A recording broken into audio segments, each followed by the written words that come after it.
Hello, everybody. Spider here, the Five Car Podcast, coming to you once again from San Antonio, Texas. Being joined by Johnny Pantoja. My man, how are you, bro? I'm doing pretty good. Just enjoying the weather that we got over here in Kansas. No, definitely, man. And of course, you said earlier you're in Wichita, Kansas. How is the weather, man? Is it cold? Is it raining? What's going on? Uh, I mean, we have some really bipolar weather over here. Like today, it's actually been like 60 degrees, but last week it was like raining and started snowing and it got up to like 63 degrees. So it's it's been crazy.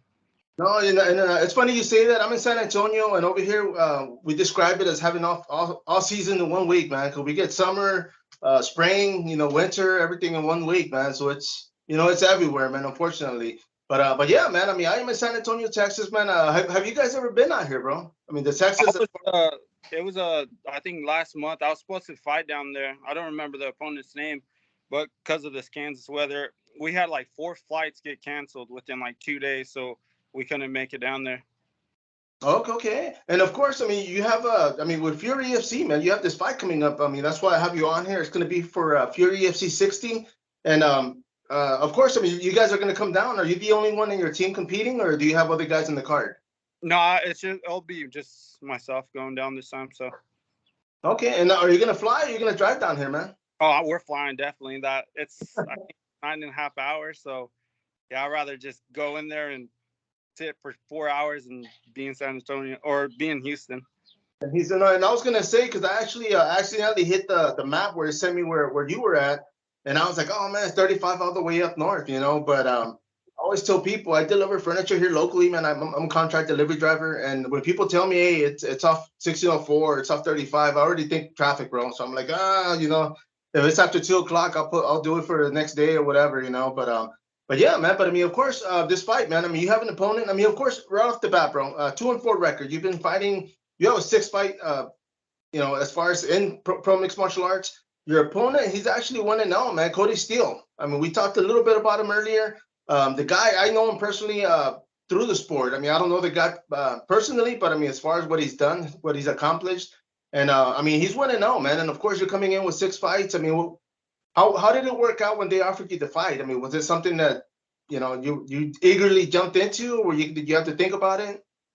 No, I knew Cody too. I've watched him fight a couple times, and I was fighting at 155, and I told Eric I was like, dude, 155 is too hard for me to cut. So told him I'm jumping up. He offered me the fight, no hesitations, nothing but respect for Cody. But I said, fuck it, let's run it. So I ain't ducking nobody. So that's why I told him. I was like, yeah, send me the contract, and he sent it. I signed it, and it's gonna be a good one. Oh, and of course, this is going to happen this month, bro. It's already on the 24th. I Yeah. mean, you've been training for something when they offered you the fight, or did Yeah, you? I was training. I got a couple buddies. They're competing this Friday, or yeah, I think it's Friday or Saturday. They're doing bare knuckle, so I was already working out with them and moving around and just doing some jujitsu classes and getting ready. And now I've been going full blown. So No, and of course, I mean, speaking of bare knuckle, I mean, you've competed in the sport yourself, hmm and yeah, I'm how was the ranked life? number nation right now. Yes, sir. So after this, like I've told everybody, we're just gonna focus on the 24th, and we'll see what happens after that. And I gotta ask you because there's other fighters that I've talked to, and every time I bring up bare knuckle, they're kind of like, oh man, like it's a game changer because I mean, of course, you're getting hit with no gloves, but I mean, how did you yourself kind of go through that, man? Did you mentally focus on something other than getting hit with the bare knuckle fist? Yeah, I prepared, and I got a couple guys I train with. Isaac Doolittle, David Rickles. He fought for Bellator, and they both do it. They're both ranked like I think Caveman's ranked 5 in the nation, and Isaac's I think number 3 or number 2. Whoever wins his fight goes for the world championship. So I was just sparring with them, and they gave me some good pointers. You see, and when it comes to sparring, because obviously you can't spar bare knuckle, man, because you guys will get cut. But how do y'all spar? Like with a boxing glove, MMA glove? Uh, it depends. We'll go sometimes boxing gloves, sometimes MMA gloves, and just like that. So And of course, man. I mean, so I mean, you've been ready. You have this fight coming up with Cody Steele. Without giving out your game plan, of course. I mean, what is it that you're looking forward to, man? Are you looking to put pressure? Are you looking to pick your shots? I mean, honestly, I just want him to stand up and bang with me. I respect the dude. I know his jiu-jitsu's stupid good, and I just want to stand up and bang. He probably won't, but I'll be ready for his jiu-jitsu and stuff. So if he wants to stand up and bang, then let's fucking go. Better, huh? And then, of course, when it comes to competition, man, I mean, how did you go about getting into the sport, man? What was it that you were doing when MMA or combat sports caught your attention? So I've been boxing since I was 8 years old. My dad used to box over in Mexico in Michoacan, Oh, and so he boxed over there. My uncle he boxed. He was like pro in like Cali, and then he came back to Kansas and stopped boxing. So it was in my blood, and my great grand like he's like my third great grandpa, I guess. He was a pretty big boxer out of Cuba, so I yeah. just yeah. So it's been in my bloodline, and there's one time one of my I call him my brother. His name's Cesar Cortez. He's an MMA fighter, and he was like, "Dude, show me some boxing. I'll show you some wrestling." So all right, bet. So I showed mitts with him, and he got me into it. He got me hooked, and from there it was game on. No, and of course, man, when it comes to boxing, I mean, of course, bare knuckle, you've already done that. Are you looking to continue that as well, like later on into your career? Maybe, like I said, right now we're just gonna be focused on the 24th and see what happens, and we'll go back to the drawing boards and we'll discuss about it. No, yeah. And now let me ask you, because now, I mean, you are going to fight at 170 pounds, which is welterweight. How much stress is that off your shoulders, man, knowing you don't have to cut all the way down to 55? Oh, it's a big relief. I was used to cutting anywhere from 35 to 40 pounds, so it Yeah. was it was a horrible cut. So now it's like a little bit less than that. So No, it's I mean, for sure, man. Now you can put some cheese on that burger, right, when you go out to eat, man. Just yeah. a little bit. Right now, not really, but yeah. So And man, let me ask you, bro. As far as the combat sports, man, I mean, obviously, I mean, you've done MMA, you've done bare knuckle. Are there other platforms out there that you've seen that you're kind of like, man, I would like to maybe get into as well? uh, the Muay Thai with MMA gloves, like how one does it, that Yes, bro. that'd be pretty cool to do. No, yeah, you see, and bringing that up, I mean, of course, one championship had that fight with one round Muay Thai, the other one MMA. I mean, was something like that? I mean, are you a fan of that, or are you saying just stick to one and run it, man? I mean, I would run it like that. Here in Kansas, one of my uh one of my friends, Joe Wilk, he's a black belt out of Manhattan, Kansas. He they did the first Muay Thai with MMA gloves here in Kansas. Him and his opponent. That shit looked really fun because they were just Muay Thai and they're using little gloves. So Damn. You see, and of course, I mean, here in Texas, I mean, kickboxing, Muay Thai is starting to pick up again, man. I mean, for years, a lot of the guys had to go across the state line and going to Oklahoma, going to Kansas. I mean, anywhere that they could have it, right? But I mean, of course, when you say MMA gloves to Muay Thai, what about like bare knuckle MMA, bro? I mean, of course, you had Gamebred out there doing this thing. yeah, actually, one of my teammates, Jessica Link, she just competed about I want to say a couple months ago. She went down to Florida and she fought. She did that bare knuckle MMA stuff. So to me, I mean, I'm game for whatever they want to throw. No, no, and like you said, of course, after the 24th, right? I mean, go ahead and see what happens, after that fight, and then go from there. Yeah, because I know this will be my second fight on the contract. So we'll see what happens. I'll have to discuss it with Eric, and hopefully he lets me do bare knuckle again or something. I hope so, man. Just so you can get a little bit more exposure out there and keep Yeah. competing. When you fought for BKFC, was that a one fight contract, or are you on contract with them? No, I was a one fight contract. They came down to Wichita and they offered me the fight. I took it. So And the experience, man. I mean, what were you thinking the whole time? Just get it over with. yeah, well, I mean, I had a couple, like I said, I had a couple of years of boxing under my belt, so I was just going in there thinking it's nothing. Let's just get it over with, get it done, get it over with, and that's what we did. And I mean, during that fight, did you get caught one time that you were like, oh damn, like did He it? hit once, but it didn't sting me. Like it was just like my coach said, put your hand up, dumbass. That's all I thought. So, uh, he only hit me once. I know I gave him stitches on the forehead, and I broke 4 ribs and did something to his spleen. So like after the fight, which it was crazy, I was like, "Hey man, come have a beer with me." Being sportsman, he came, had a beer with me. He's like, "Oh, I'm gonna go break the seal," and I said, "All right, bet." I said, "I'll be over here waiting for you." And he went, came back, or didn't even come back. All I see is like ambulance people, EMT running in the back, and dude fainted while he was taking a piss. So Damn, dude. Well, hopefully, I mean, he's good, man. But yeah, I mean, I mean, it's definitely a tough sport, man. yeah, it was.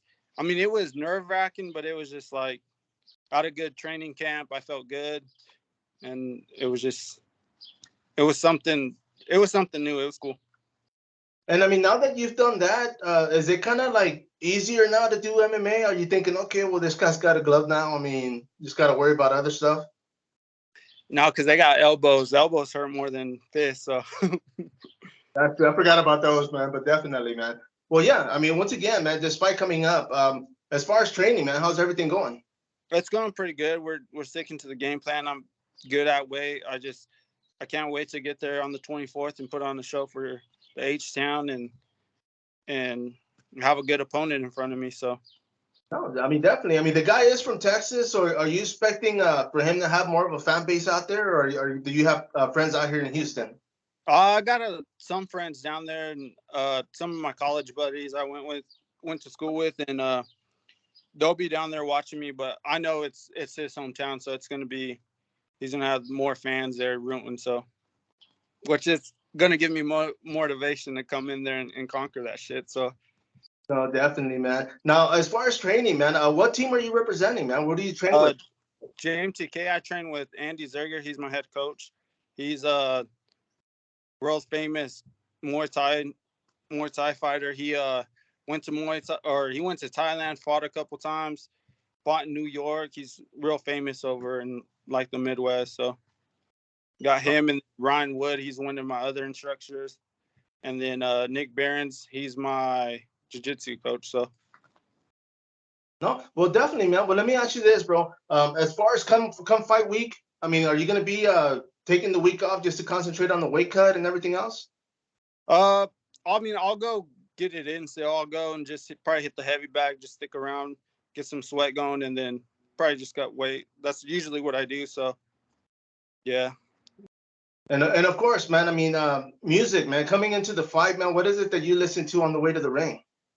Johnny Cash, Ain't No Grave. And of course, pun intended, right? With your nickname, is that where it came from?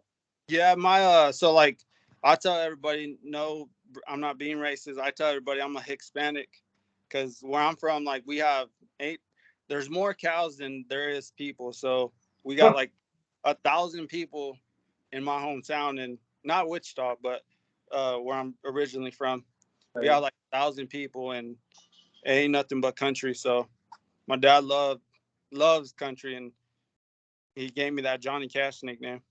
Oh, nice, man. Well, I mean, that's good that you actually get to carry that throughout your career, your fight career. Now, of course, like we mentioned earlier, man, the fight's going to be April 24th at the Imagine venues, Houston, Texas. Is your fight going to be on the UFC Fight Pass? Yeah, I think we're the number one. We're the first fight on the UFC Fight Pass. Okay, and I mean, is that something you'd rather do, like get it over with and enjoy the rest of the fight or the rest of the card? I mean, they can put us at the main event, co-main, whatever. Like, I'm gonna be ready no matter what. So, but yeah, I'd rather prefer to be number one just to get it up. No, and I asked that because I know the last time they fought here, they came here to San Antonio, and a lot of the prelims they had to wait. They were warming up, and they were like, "Hey, man, we gotta start the TV portion of it, so y'all are gonna fight last." And a lot of the guys were like, "Damn, nobody told us, man." They were getting ready, warmed up, and now they had to wait another hour, 2 hours, and so it was it was unexpected, But I mean, the fact that you're on the UFC Fight Pass, you know that you are going to go on because once the TV starts, man, that's it, man. It's go time. Yeah. Oh yeah. Now, bro, when it comes to combat sports, man, I mean, do you just train or you teach yourself? I teach too. I used to be a coach at some little. It was like a little boxing club here, and then I teach a couple guys on the outside, show them some boxing moves, some kickboxing, and I just show them little things like that. So Wait, man. Now, when it comes to as far as the family, man, I mean, everybody supportive, or your uncles, your family that were in boxing, are they supportive of this? Yeah, I mean, my dad's a preacher now, so he kind of tells me just he doesn't like it anymore, but and neither does my mom. But my brothers, they support me, all three of them, and or all four of them actually support me. Martin, Isaac, Joe, and Jesse. So No, okay, okay, no, well, that's always good, man. I mean, of course, I'm pretty sure that'll be, sending you a prayer come fight night, man. So that's oh, good. yeah. Yeah, so I pre-ritual. So my brother Joe, he's I call him before I walk out. Call him and be like, hey, he knows when I call. He gives me a prayer, tells me he loves me, hangs up the phone, and I just give my phone up and we go out. So we have that ritual every fight. Okay, well, that's good, man. I like that, man. I mean, I know a lot of times fighters, they just kind of want to zone out, put a towel over their head, and just wait till they get called out, man. But I mean, once again, man, I mean, this is gonna happen here in Texas, Houston, of course. Come fight night, man. Is there anybody that's helping you for this sponsor wise, man? Yeah, my brother's barbershop. It's called Fat Boy Barbershop. I got Pete's Donut Shop. They're helping out. I got James TK, my gym, and I got Tanner's barbershop as well. Okay. And as far as your teammates, of course, who's gonna go with you for the fight? Right now we're waiting on that. They have to work and stuff. So I think right now probably my assistant coach Ryan Wood will probably go down there with me. No, no, I mean, definitely, man. Him or another. He fought on Bellator. His name is Brandon Phillips. So. Oh, okay, yeah. Okay, sweet, bro. Well, definitely. I mean, I'm sure you have the training ready. I mean, everything's gonna happen. Come fight night, we'll see whether or not Cody decides to stand and fight, or impose that. Man, but I'm sure you're gonna be more than ready, bro. I do thank you for jumping on this. Wish you the best of luck come fight night. I'm gonna be watching. I mean, I'm a subscriber to UFC Fight Pass. For those watching this video, man, what can they expect come fight night? It's gonna be an exciting night. It's gonna be explosive. Hopefully, this dude wants to stand up and bang. No, no, we shall see, man. Don't hang up yet, bro. I'm gonna go ahead and wrap this up. Everybody out there, this is Spider, the Fight Card Podcast. As always, go to our YouTube channel, support the man here, come fight night, subscribe to the UFC Fight Pass. Until next time, follow up.